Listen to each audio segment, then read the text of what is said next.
Un afectuoso saludo a mis hermanos en esta mañana, donde nos permite juntos estudiar la inescrutable y bendita palabra del Señor. Así que una bendición esta mañana comenzando, eh, partiendo, estudiando la Escritura. A través de la Academia Bíblica estamos estudiando el libro de Romanos, así que estamos siguiendo esta serie de repaso, ya que estamos a través de el control sanitario nos tiene todo en casa, pero más bien podemos estudiar. Así que mis hermanos pueden meterse al canal, allí buscar nuestros estudios de principio que hemos estado haciendo desde la semana pasada, para que vaya repasando y pueda ir cumpliendo los desafíos para ir evaluando, porque nosotros como iglesia también tarde o temprano tenemos que constituirnos y necesitamos acreditación, necesitamos crecer en la palabra ¿cómo puede crecer la iglesia? A través de la oración y la escritura. Y así que es una bendición de poder estudiar juntos en esta jornada de este libro romano. Vamos a comenzar estudiando, pero también comenzando orando. Padre, te damos gracias por esta palabra, porque no nos avergonzamos del Evangelio, porque es poder de Dios para salvación a todo aquel que cree. Gracias por esta tremenda declaración que hace el apóstol, delegando este documento, este tratado teológico para la iglesia, para fortalecer y establecer los fundamentos de la fe cristiana. Toda la gloria a ti, en el nombre de Jesús. Amén. Muy bien, a modo de repaso, dijimos la semana pasada que nosotros del capítulo 1 estuvimos viendo ahí el origen del Evangelio, ¿cierto? Que viene de Dios, que estaba certificado a través de las escrituras, como dice ahí John Stott, también dice que es la esencia del Evangelio es Jesucristo, la esfera de acción del Evangelio es a todas las naciones, el propósito del Evangelio es la obediencia a la fe de Jesucristo, y la meta, ¿cuál es la meta del Evangelio? Es que toda la gloria sea dada al Señor, sea dada a Cristo, sea dada la gloria. Solo a Dios la gloria. Así que interesante ver todo esta tremenda principio que allí vamos viendo. Bueno, hoy vamos a concentrarnos a modo de repaso de los capítulos 1, verso 18 en adelante, pero igual vamos a tomar el 16 y 17 para ver la autorrevelación de Dios, donde Dios se autorrevela, o podemos decir también la cuádruple revelación divina, donde Dios revela su gloria, su ira, su justicia, su poder. Y entramos al tiro en el detalle. Allí en el verso 19 al 20 dice lo siguiente: porque lo que Dios se conoce le es manifiesto, pues Dios se lo manifestó, pues las cosas invisibles de él, su eterno poder y deidad, se hacen claramente visibles desde la creación del mundo, siendo entendida por medio de las cosas hechas de modo que no tienen excusa. Entonces allí lo que vemos que Dios revela su gloria, su poder y su naturaleza en la creación, según los versos 19 y 20, para que usted vaya cotejando, revisando y leyendo ahí. Lo segundo, que Dios revela su ira, según el verso 18. El verso 18 dice lo siguiente: porque la ira de Dios se revela desde el cielo contra toda impiedad e injusticia de los hombres que detienen con injusticia la verdad. Entonces, allí Dios revela, dice, su ira contra el pecado de los hombres que suprimen su conocimiento del Creador. Lo tercero, que Dios revela su justicia, su forma justa de poner a los hombres, a poner a los pecadores en la debida relación con Él en el Evangelio, según allí en el verso 17, dice, porque en el Evangelio la justicia de Dios se revela por fe y para fe, como está escrito, más el justo por la fe vivirá. Dice por fe, ¿se acuerda de lo que allí estamos analizando, toda esta doctrina del Evangelio, que es por fe? La fe viene por el oír la palabra, ¿ya? Este es el Evangelio. Y después dice, para fe. Esto tiene que ver con la acción, ¿ya? Es creer para practicar el Evangelio. Dice, por fe y para fe. Interesante. Y eso es lo que ya nos introduce a lo que los capítulos del 1 al 11, donde dice allí, presenta el Evangelio, donde es por fe. Y lo del verso del capítulo 12 en adelante es para fe, para practicarlo, para llevarlo a la práctica. Eso es lo que significa adoración, vida práctica del creyente. Entonces, en este tremendo eh, contenido, podemos decir gracias Señor por la salvación. Bueno, vamos a leer del verso 21 en adelante que dice lo siguiente. Si va conmigo en la lectura, dice así. Pues habiendo conocido a Dios no le glorificaron como a Dios, ni le dieron gracias, sino que se envanecieron en su racionamiento, y su necio corazón fue entenebrecido. Profesando ser sabios, se hicieron necios, y cambiaron la gloria de Dios e incorruptible en semejanza de imagen de hombre corruptible, de aves, de cuadrúpedos y de reptiles, por lo cual también Dios lo entregó a la inmundicia, en la concupiscencia de sus corazones, de modo que deshonraron entre sí sus propios cuerpos, ya que cambiaron la verdad de Dios por la mentira, honrando y dando culto a las criaturas antes que al Creador, el cual es bendito por los siglos. Amén. Por esto Dios lo entregó a pasiones vergonzosas, pues aún sus mujeres cambiaron el uso natural por el que es contra naturaleza.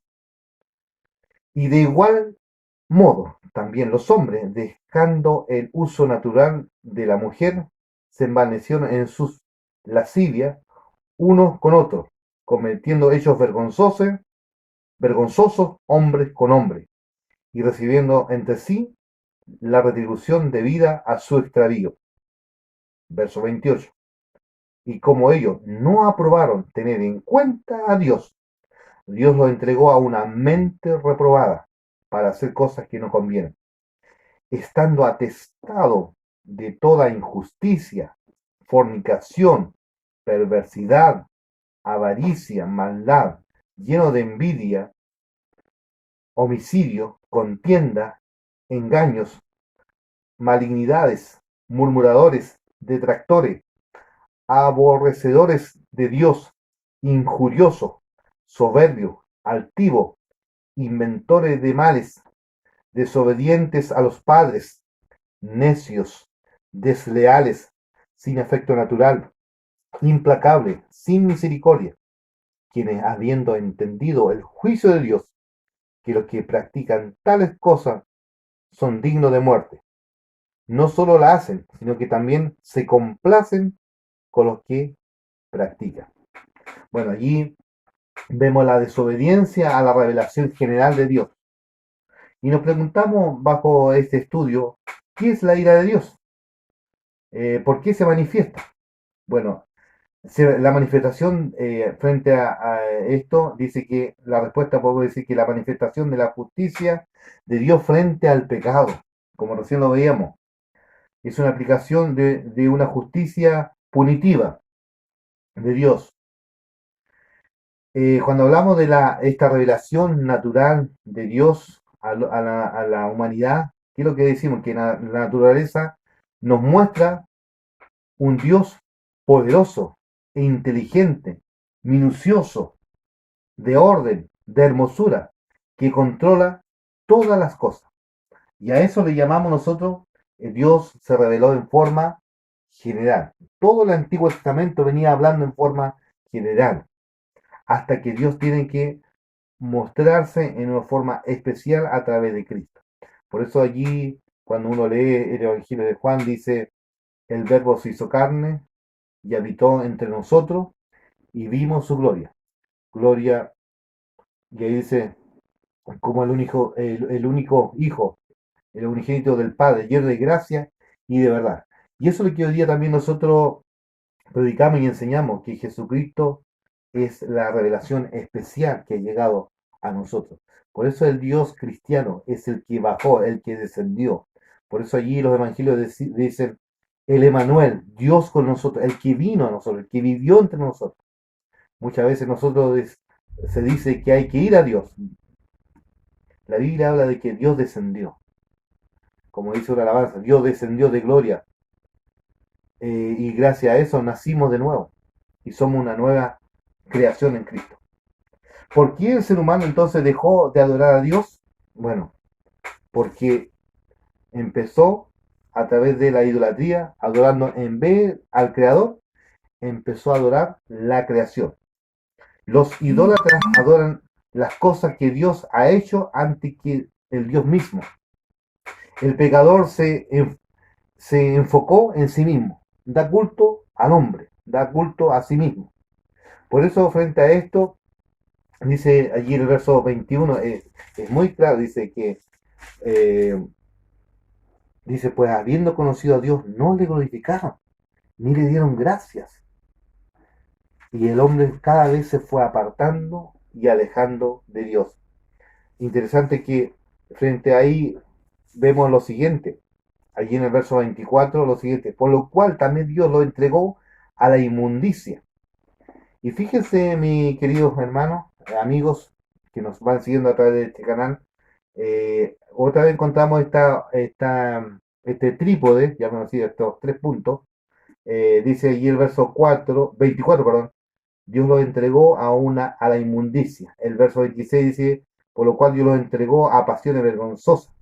Y el 28 dice, por no tomar en cuenta a Dios, Dios lo entregó a una mente reprobada. Es decir, juntamos estas tres cosas, este triángulo, digamos así, este triángulo del libre albedrío del hombre por haberse apartado de Dios, dice lo siguiente, y allí dice, dejando su libre albedrío. ¿Qué significa que Dios lo entregó?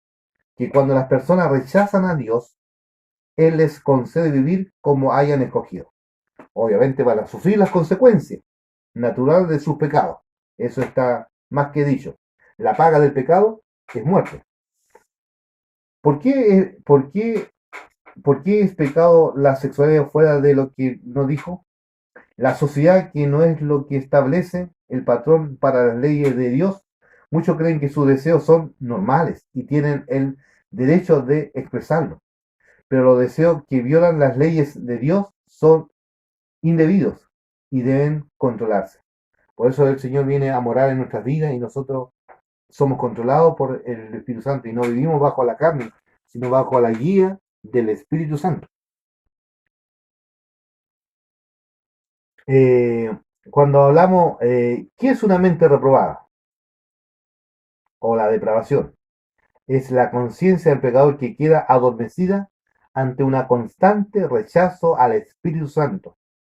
En este estado es donde el hombre se conduce por su deseo egoísta alejado de Dios. Eso significa ya una mente reprobada. Bueno, Dios como dice, bueno, es como ya, si ya no entró esto, dice allí, lo entregó a la inmundicia, si no obedeció, si no ya no entendió, a pasiones vergonzosas. Y bueno, después ya por no tomar en cuenta a Dios, dice, yo entregó una mente reprobada. Y esto es triste, porque el hombre decide alejarse de Dios. No es que Dios eh, no quiera salvarlo, Él está dispuesto, dice que Él es misericordioso, está dispuesto a perdonar, está dispuesto a que nosotros nos acerquemos a Él. Pero cuando nos damos cuenta de que allí vamos viendo eh, que Dios planifica, tiene un plan, pero ¿quién lo ejecuta a través del Evangelio? Jesucristo. Pero el Espíritu Santo es el que garantiza esta salvación. Por eso dice el Señor en su palabra, el que comenzó en vosotros la buena obra, la irá perfeccionando hasta el día. Por eso el Espíritu Santo va trabajando en medio de nosotros. Y eso lo vamos a ir viendo después en todo este estudio que vamos a ir repasando. ¿Se acuerdan que la semana pasada hablamos del A más B? Otra vez contamos estos trípodes, estos tres puntos. Estos tres puntos siempre van a estar allí en la idea de Pablo. Siempre tres cosas. Interesante ver. Pero aquí, miren, si nosotros empezamos, o a veces la gente tiene, ¿cuál es el pecado con mayúscula? Bueno, acá la causa de todo lo que vamos a leer después acá, la lista tremenda de pecados que Pablo allí menciona, el pecado de allí es la incredulidad, no creer a Dios. Por eso el hombre se apartó, por eso Dios lo entregó, dice, a una mente reprobada, a pasiones vergonzosas, dice, también los entregó a la inmundicia. ¿Por qué? Por su incredulidad. Este es el pecado mayúscula, este es el pecado que nos aleja de Dios. Y los efectos, los frutos son el listado que vamos a mencionar ahora. Y a veces nosotros quedamos solamente en el listado, pero nos saltamos esto, la incredulidad, por no creer a Dios. Por eso aquí Pablo cuando dice lo siguiente, dice, porque no me avergüenzo del Evangelio, porque es poder de Dios para salvación a todo aquel que cree, ¿eh? Hay que creer, no hay que ser incrédulo, a todo aquel que cree, al judío primeramente y también al griego. Interesante ver cómo el Señor en su palabra está en claro. Y bueno, atestado ahí, verso 29 al 31, viene el atestado de los pecados. Y observe la lista. Dice injusticia, opuesto a la justicia, robar a Dios y a los hombres sus derechos, significa injusticia. Perversidad, deseo de hacer daño, activa y deliberada voluntad de pervertir o infligir injuria, destruye inocencia y la bondad. La avaricia, deseo desmedido de tener más, maldito amor a las posesiones, eh, deseo que no conoce leyes, maldad, inclinación al mal hacia lo peor, término más general de maldad, envidia, emoción que aspira a admirar un gran ejemplo con resentimiento, homicidio, dar muerte con espíritu de ira y odio, contienda, contención nacida por la envidia, la ambición, el deseo de prestigio, puesto, rango, proviene de los celos, la contienda. Engaño, mente tortuosa, retorcida, que no conoce, que no puede actuar de manera recta. Malignidad, inclinación natural al mal, tomar posesión siempre por el lado malo, con el peor sentido. Eso se ve constantemente. Murmuradores, murmurar historia al oído. Detractor, hombre que proclama públicamente sus infamias. Aborrecedores de Dios, odiar a Dios en desafío. Hay gente así. Injurioso, orgullo, insolente, que desafía, desenfrenando, indolente, soberbio, desprecio por todo, excepto uno mismo, altivo, el que anda errante frente a tener lo que no tiene, inventor de males, procurar nuevos vicios, siempre nuevos vicios, la adicción, ¿no? Necios, tontos, incapaces de aprender con la experiencia, no se quiere, no se quiere usar, no quiere usar la mente, desleales contra las reglas de lealtad y norma de honor, sin afecto natural, sin lazos naturales de afecto humano, implacable, despreciado, deleite por la catástrofe ajena. Hay gente que se mofa. Bueno, interesante. Bueno, y para terminar este repaso de lo que estamos viendo en la práctica, ¿qué le respondería a lo siguiente a una persona que dice que es buena y no ha hecho nada malo para ir al infierno? ¿Qué le responderías tú? Interesante hacer esta pregunta. La otra pregunta práctica que podamos hacer, ¿quién le respondería a una persona que dice que es adúltera porque nació así y su familia todos son adúlteros? ¿Qué le respondería? Una cosa práctica.